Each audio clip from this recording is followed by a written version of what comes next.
tous, bienvenue dans cette vidéo, je suis Shadrach Evangélie Ardela. Alors aujourd'hui, vous vous posez la question comment remplir le formulaire PECG et PECPLEC 2026. Alors je vais vous expliquer aujourd'hui comment le faire. Là je suis déjà à l'intérieur dans le formulaire qui est là. Je vais partir un peu plus rapidement. Information générale, entrez votre nom complet. Votre nom complet comme vous l'entendez, mais en commençant par le prénom et le nom. Donc je vais ici mettre Shadrach Ardela Evangélie. Ce sont en fait les deux prénoms et un seul nom. Je les ai mis. Et là, sélectionnez votre pays de nationalité. Votre pays, ça dépend de vous. Moi, je suis de la République du Congo. Je vais chercher République du Congo. Voilà, République du Congo. Alors, sélectionnez le pays où vous inscrivez au PECG. Moi, je m'inscris depuis la République du Congo. Je choisis toujours le même pays, République du Congo. Je vais choisir République du Congo. Ok. Après, on dit sélectionner l'ambassade ou consulat. C'est à Brazzaville, donc je vais choisir. Donc ça veut dire que non, si vous êtes quelque part, si le consulat dans ce pays-là se trouve dans une localité précise, peut-être dans deux endroits différents, cela vous apparaîtrait également deux endroits différents. Mais vous allez choisir l'endroit que vous êtes installé et là où il y a l'ambassade ou le consulat. Et ici, on me demande de mettre, en fait ma date de naissance. Voilà, dans cette case-là, la date de naissance. Je viendrai cliquer sur ici, là. Je viens modifier dans cette case. Je prends un exemple, je finis par exemple en 2003. Le 11 juin. J'ai cliqué et je vais sélectionner le sexe. Je suis un homme. Et j'arrive tout en bas, je vais mettre mon adresse email. Je copie mon adresse email ici. Entrez votre numéro de téléphone. Après, on dit entre parenthèses indicatif du pays plus indicatif de la ville plus numéro de téléphone. Tout ça là, ce sont des blabla. Donc, c'est justement le code que vous savez votre pays. Peut-être que moi, c'est plus 242, mais on n'écrit pas plus. Il faut mettre deux zéros qui vont remplacer déjà le plus. Donc, 00242. Je mets un numéro 05 467 78 78. Ça, c'est un exemple d'un numéro. Ne m'appelez pas avec parce que ça ne va pas passer ni en WhatsApp. J'ai juste tout créé comme ça dans la tête. Alors, entrez votre adresse complète. Mon adresse complète.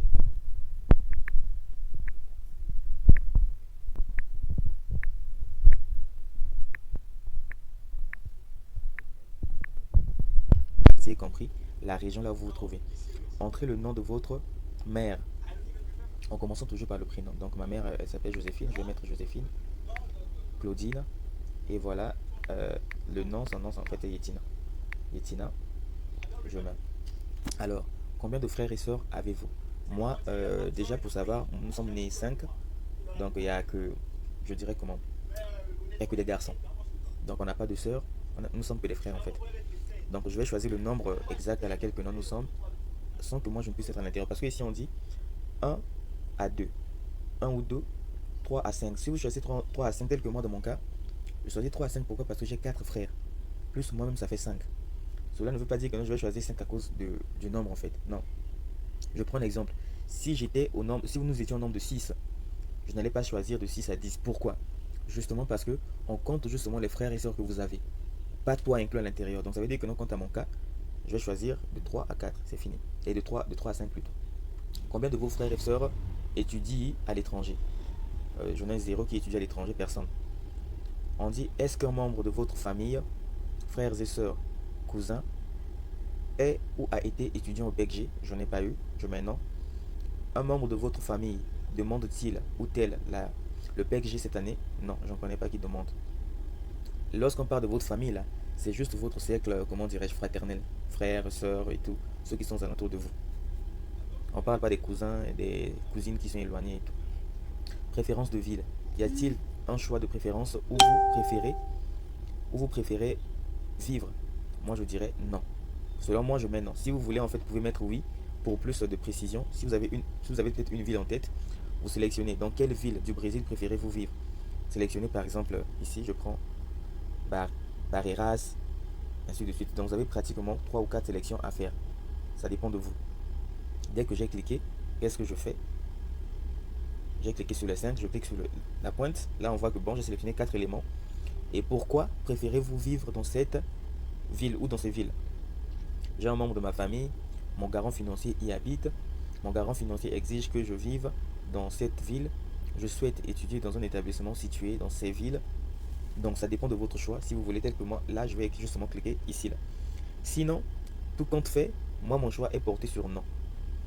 Et là j'arrive, c'était juste pour l'explication que je vous ai montré. Information supplémentaire, préférez-vous les grandes ou les petites villes? Moi, quant à moi, je préfère pas les petites villes. Parce que les petites villes, pour avoir le travail, c'est compliqué. Au moins, les grandes villes, il y a une possibilité d'avoir le travail. Donc, du coup, je préfère les villes de moins de 800 000 habitants. Ça veut dire que non, ce sont des petites villes. Je préfère les villes de plus de 800 000 habitants, ce sont des grandes villes. Je vais cliquer dessus.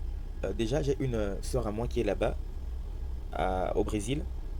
En fait, vous avez l'habitude de le voir très souvent. Je vais faire en lien, en fait, pourquoi pas se faire aussi la publicité, la promotion de sa page aussi. C'est Rosette qui publie en fait à tout moment, comment dirais-je, des explications, comment se passe la vie au Brésil et tout. En fait, moi, je prends beaucoup plus connaissance à travers elle aussi. Donc, je n'ai pas dit que c'est une sœur de sang pour moi, non. C'est pour moi en fait une sœur. Pourquoi? Parce que les Congolais, c'est pas comme moi également. Donc, c'est un peu ça. Alors, avez-vous les ressources financières nécessaires pour vivre? Il faut cliquer sur oui. Parce que si vous voulez aller vivre là-bas ou encore commencer des études au Brésil, il faut avoir des moyens. Il faut avoir les moyens. Et quel était votre domaine de spécialisation dans l'enseignement secondaire? Donc, ça veut dire que non, après votre bac, vous avez eu à étudier quoi? Moi, j'ai fait un bac scientifique série D. Ça veut dire que moi, je n'ai pas de spécialisation. Parce que là-bas, il n'y a pas de spécialisation. Mais par contre, ceux qui ont fait technique, ils ont quand même une spécialisation. Eux peuvent faire un choix. Mais sinon, quant à moi, je n'ai pas de choix à faire. Justement que la première proposition, mes études secondaires ne comportent pas de domaine de spécialisation. C'est à ce moment-là que je vais cliquer. Et je viens, avez-vous déjà terminé un diplôme de premier cycle? Je clique sur non. Parce que dès que vous cliquez sur oui, ça veut dire quoi? Que vous voulez aller étudier au Brésil, mais ça ne serait pas pour le niveau licence, ça serait pour le niveau master. Donc là, ça ne serait plus encore le PEC-G. Ici, vous avez vu, on a écrit PEC-G et PEC-Play. Le PEC-Play, c'est pour les masters. Le PEC-G, c'est pour justement les licences, ceux qui veulent étudier la licence, ceux qui veulent faire la licence là-bas au Brésil. Ceux qui vont étudier le PEC-G, c'est ceux-là qui vont être attribués la bourse. Le PEC-Play, vous n'aurez pas de bourse parce que vous allez directement étudier la licence. Ça veut dire que vous avez la moyen de payer vos études vous-même. Vous allez payer vos études vous-même. Pour plus de compréhension, alors vous allez cliquer justement sur avez-vous vous allez cliquer sur, même si vous avez la licence, cliquez sur non. OK? Donc cliquez sur non. Vous arrivez, avez-vous un certificat CELP-BRAS? Un certificat CELP-BRAS, c'est quoi justement? Si vous avez déjà fait les études de portugais, c'est à ce moment-là que vous allez cliquer dessus. Donc je vais cliquer sur non. Avez-vous un certificat de cours de portugais de l'Instituto Guimarães Rosa? Bon, moi je ne connais pas encore parler portugais, donc c'est tout à fait normal, ma prononciation elle est mauvaise quoi. Mais vous allez cliquer justement sur non. OK? Avez-vous déjà été sélectionné lors d'un précédent processus de sélection PEC-G? Alors il faut cliquer sur non. Pourquoi? Parce que c'est pour une première fois pour vous en fait. Dès que vous allez finir, s'il vous plaît, ne soyez pas pressé de cliquer sur envoyer. Il faut revenir à la page et essayer de refaire encore, lire et relire s'il y a une erreur ou pas. Dès que vous aurez fini, vous allez cliquer sur envoyer. Et même le site lui-même vous demande en fait, voulez-vous vraiment soumettre le formulaire? Vérifiez que les champs ont été correctement remplis.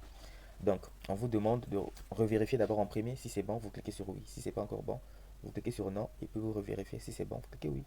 Et voilà, merci beaucoup, c'est un peu la fin. Je ne peux pas encore cliquer deux fois de suite parce que moi, j'avais déjà fait l'inscription à ce moment-là. Je vous ai montré juste comment remplir le formulaire. Je vais vous montrer au fur et à mesure des étapes. Donc, quitte à vous de vous abonner massivement sur mon lien et sur ma page également pour que vous puissiez avoir plus d'explications, comment ça se fait. Voilà quoi. Merci, je vous en prie.